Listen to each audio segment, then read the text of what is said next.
آج کی جو حدیث طیبہ ہے، اس حدیث کے اندر محبوب علیہ الصلاۃ والسلام کا ایک عمل حضرت اماں عائشہ الصدیقہ رضی اللہ تعالی عنہا بیان فرماتی ہیں، اور آپ غور کریں اس حدیث کے الفاظ پر کہ حضرت اماں عائشہ الصدیقہ رضی اللہ تعالی عنہا کیا فرما رہی ہیں۔ حضرت اماں عائشہ الصدیقہ رضی اللہ تعالی عنہا وہ ہستی ہیں کہ حضرت اماں عائشہ الصدیقہ رضی اللہ تعالی عنہا عورتوں کو اکٹھا کر کے تو درس دیا کرتی تھیں، کچھ مسائل ان کے سامنے بیان کیے جاتے تھے۔ اسی طرح ایک دن حضرت اماں عائشہ الصدیقہ رضی اللہ تعالی عنہا کچھ مسائل بیان کر رہی ہیں، اور عورتوں کو مخاطب ہو کے حضرت اماں عائشہ الصدیقہ رضی اللہ تعالی عنہا فرمانے لگیں، اے عورتوں، اپنے شوہروں سے کہو کہ پانی سے استنجا کیا کریں، اپنے شوہروں سے کہو کہ پانی سے استنجا کیا کریں۔ مجھے حیا آتی ہے کہ یہ میں بات ان سے کہوں، یہ میں بات مردوں سے جا کے کہوں، اس بات سے مجھے حیا آتی ہے، اس لیے میں تمہیں بتا رہی ہوں کہ تم جا کے اپنے شوہروں کو یہ بات بتا دو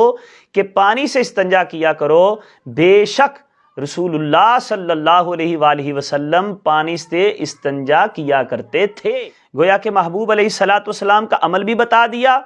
عورتوں کو بھی اس بات کی تعلیم دے دی کہ وہ استنجا پانی سے کریں، اور ان کو آگے پیغام پہنچانے کی بھی تعلیم دے دی کہ یہ پیغام اپنے مردوں تک بھی پہنچا دو۔ ایک مرد تک بھی پہنچ گیا تو دوسرے مردوں تک یہ پیغام پہنچ جائے گا۔ محبوب علیہ الصلاۃ والسلام کا دین اسی طرح پھیلا، 1 سے 2، 2 سے 3، 3 سے 4 لوگوں تک وہ بات پہنچی۔ اب دیکھیں حضرت اماں عائشہ الصدیقہ رضی اللہ نے دین کا ایک پیغام دینے کے لیے عورتوں کو وسیلہ بنایا کہ یہ وسیلہ بنیں گی، اور یہ میری بات جو رسول اللہ صلی اللہ علیہ وسلم کا عمل ہے وہ دوسرے لوگوں تک، مردوں تک پہنچ جائے گا۔ اس لیے دین کے داعی کے لیے ضروری ہے کہ جو بھی اس کے بس میں ہو، جو بھی ذریعہ، جو بھی وسیلہ اس کے بس میں ہو، وہ وسیلہ اپنا کر دین کی بات دوسروں تک ضرور پہنچائے۔ اور اس بات پر اگر ہم تھوڑا سا غور کریں تو یہ کیوں فرمانا پڑا حضرت اماں عائشہ الصدیقہ رضی اللہ تعالی عنہا کو کہ حضور کا یہ عمل ہے، حالانکہ وہ بھی صحابیات تھیں اور صحابی بھی حضور کے ساتھ ہی رہا کرتے تھے۔ اس لیے فرمایا کہ اس دور میں کیونکہ غسل خانے گھروں میں کم ہوتے تھے، زیادہ تر قضائے حاجت کے لیے لوگ باہر جایا کرتے تھے۔ یہ کچھ عرصہ پہلے ہمارے ہاں جو دیہات کے لوگ تھے وہ بھی ایسا ہی کرتے تھے کہ باہر جاتے تھے قضائے حاجت کے لیے۔ اب یہاں پر بھی ایسا ہی تھا کہ لوگ باہر جاتے تھے قضائے حاجت، لوگوں کے یہ دلوں کے اندر، ذہنوں کے اندر یہ بات سمائی ہوئی تھی کہ پتہ نہیں حضور علیہ الصلاۃ والسلام نے کبھی پانی استعمال کیا ہے یا نہیں کیا، کیونکہ حضور کو دیکھا تھا جن صحابہ نے، انہوں نے پتھر استعمال کرتے ہوئے دیکھا تھا، اس لیے یہ سوال ان کے ذہن میں تھا۔